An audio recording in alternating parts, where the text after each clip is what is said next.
Okay. I know I'm really late on these, but it's better to have these now than never. And this Tokyo Jordan 5 is a interesting 5 because I remember back in the day when these first came out, or around when they came out, I didn't even know how to get them. It was like maybe a Japan release only, nothing for the United States. And there was a guy on YouTube, a couple guys, but there's one guy in particular, I watched him. He was just so happy to have this pair. It was like his grail. And even back then, I just didn't understand the hype about it. And shout out to Sneaker 8890 for sending these through. They actually sent over the Muslin Off-White Jordan 5s, which I love. Make sure you check that video out as well. But they sent that 5 and they sent this 5. So bless their hearts. Shout out to them. I love them. But the dude was loving the 5 so much. I was like, what is so cool about this 5 and what is that on the side? I just didn't understand. I'm like, okay. And they were definitely grails for a lot of people, not myself. But it was mainly because they were just so hard to get. And this shoe was expensive, like in the resale market back then. Like they were like $1,000 or over back then. And this is before the days of StockX and all these people that helped you get shoes that were sold resale.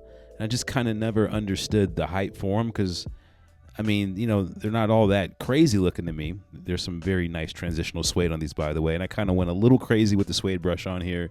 You guys know how I do when it comes to transitional suede and nubuck. But anyway, here we are in 2025, and this is the year of the grail is what I call it because they're dropping a lot of shoes that were deemed as grails. Of course, the Undefeated 4. Now we have the Tokyo 5. And one little detail on the Tokyo 5 is that design they have on the side, which is a 23, and I'm going to help you guys see it. Because I would look at it and be like, okay, there's a 23 there, but check this out. Okay, now you can see the 23, and they tried to make this look like a Japanese symbol as well, like this. Let's put the bars back on it, and you get the 23. And now that I put that together in my mind, I'm like, oh, that is pretty clever. That is pretty clever. That's usually where the 23 goes on traditional Jordan 5s from when those were a PE for him. And I noticed they don't really do that much anymore. And I'm actually glad that they kept the Jumpman on the back of the shoe and didn't put Nike Air, because now they've been putting Nike Air on so many sneakers. The Nike Air luster has kind of faded away with me. Even though I still like it, it looks better than the Jumpman. The Nike Air kind of lost the luster a little bit. So it's nice to see the Jumpman on the back and Jordan on the bottom. There's also white laces. I didn't bother putting the white laces in there because I don't think they look good. They don't look bad. It's just not my preference to have white laces in this shoe. You got the Air Jordan on the back of the tongue, which is pretty standard. But the thing that stands out mostly with the sneaker is its exclusivity from back in the day, and being that it's yellow, we have some more graphics. This is something I've never seen either, so I'm not 100% sure if this is how it was with the OG.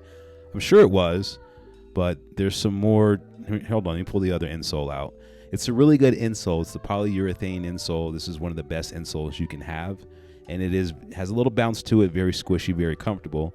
So if you put them together, here we go. We got another 23, and that looks good. That insole, it looks good. The whole shoe looks good. It's just, it was so unattainable for me. The shoes didn't really register my mind, and they did not make a lot of pairs of this sneaker at the time.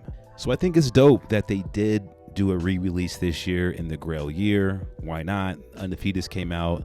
A couple more of the pairs. So it'll be interesting what we get in 2026 as far as like the whole Grail thing. Shattered Backboard ones didn't do so well. I kind of knew that was going to happen. And today the 10s came out, the Shadow 10s, and I didn't get a pair. I thought I would definitely land those because not a lot of people like the Jordan 10, but apparently they didn't make a lot of those 10s and they just kind of went sad about it. But the Tokyo 5 is super, super nice. These look amazing on foot. They're very comfortable. Again, shout out to Sneaker 8890 for sending these through. It's a very beautiful pair. The suede is very, very nice. The upper is nice on the shoe. I love them. But that's pretty much all I got. You guys let me know what you think about the Tokyo 5s. Is the hype died of the shoe? Did you pick it up when they re-released? I didn't even try. To get the retail pair. I figured I'd get a pair sent to me, and I did. So again, shout out to them. Peace, love, and light. And I'm out, guys. Follow me on IG at Cola Culture. I'm still there.